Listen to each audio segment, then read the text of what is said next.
Hey guys, what's up? Bargain Hobo here. Welcome back to another episode of Bargain Reviews, and I apologize if my voice isn't quite what it used to be.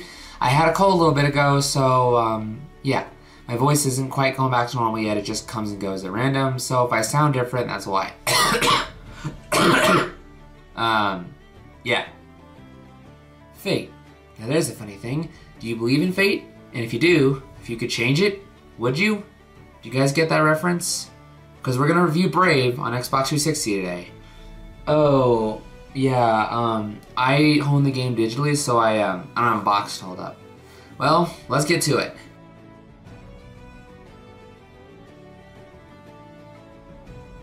So, is Brave one of those rare movie games that's actually good, or should we just be cowering away? Let's find out. It's time to hobo up! The story for Brave is that, well, I'm guessing it follows the movie. I mean, I haven't really watched it. I would imagine it mostly follows the story of the movie and takes some liberties. You see, Merida, in a heat of rage, wishes Mom would be different only for her and her triplet brothers to turn into bears, and now Merida must undo this.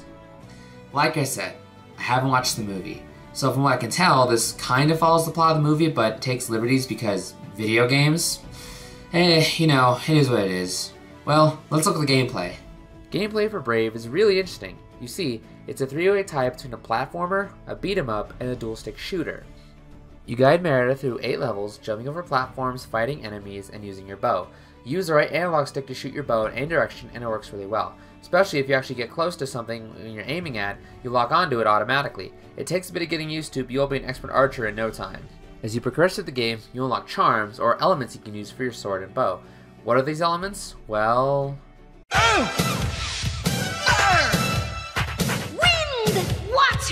With your powers combined, this is an overused gameplay device. But hey, it works pretty well.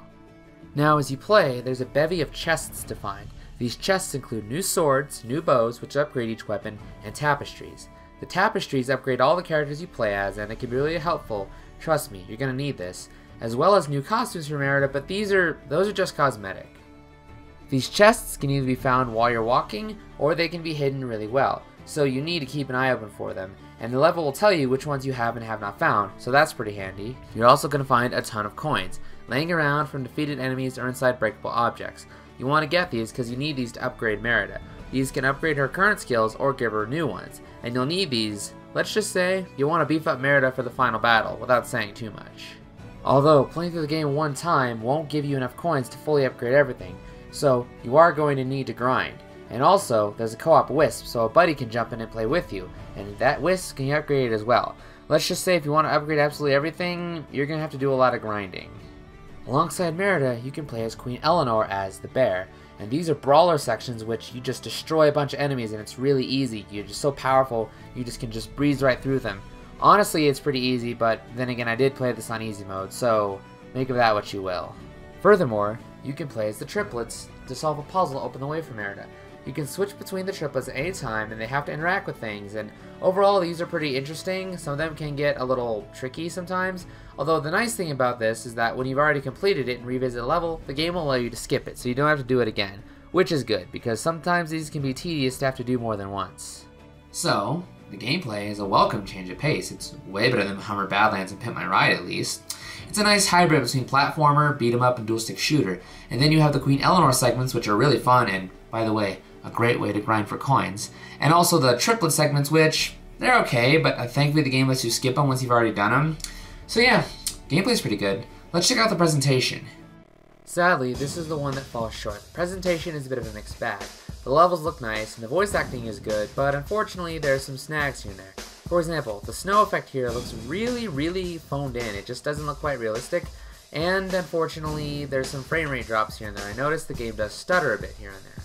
But aside from that, it's a pretty good looking sounding game. The music sounds like your typical Scotch fare, at least it does to me, I could be wrong. It's nice background noise, but like I've said in other games, it's nothing you're going to want to put on your iPod. It's fairly forgettable for the most part, but it does work pretty well. Merida's outfits look nice, but you can only see the fine details during the cutscene, so you're not going to see a lot of them. And the bows and swords are well designed as well, but is it just me, or do some of these get ridiculously huge as the game goes on? While Brave certainly isn't the best showcase for what the Xbox 360 is capable of, it still looks and sounds fine for the most part. Though I will say, The glow of the elements, each one having its own color, and the cave walls and floors here is definitely a nice touch. So, that's Brave. How does it stack up? Let's find out. How does it play? It plays pretty well. It's a fun hybrid between those three genres, and then there's the extra segments with the Queen Eleanor and the triplets. And the gameplay isn't too cheap. I can only think of one instance where I got shot from off camera, but even then I had time to dodge it. I don't know, the game is pretty good for what it is. And the presentation, it's a mixed bag. I mean, the graphics look pretty and the environments are nice, but the snow effects are a little bit phoned in, and there was a bit of slowdown here and there, like I said. But aside from that, it's pretty good. So, should you get Brave? Yep, Hobo approves. So that's Brave. I hope you guys enjoyed this review. If you did, please like, comment, subscribe. But I should mention that I'm on Spring Breaker now, but once I get back to school, it's going to be kicked into high gear. So don't expect a new video from me for a while unless something interesting happens. You know, there's another tournament coming up. I might film for that too. We'll see.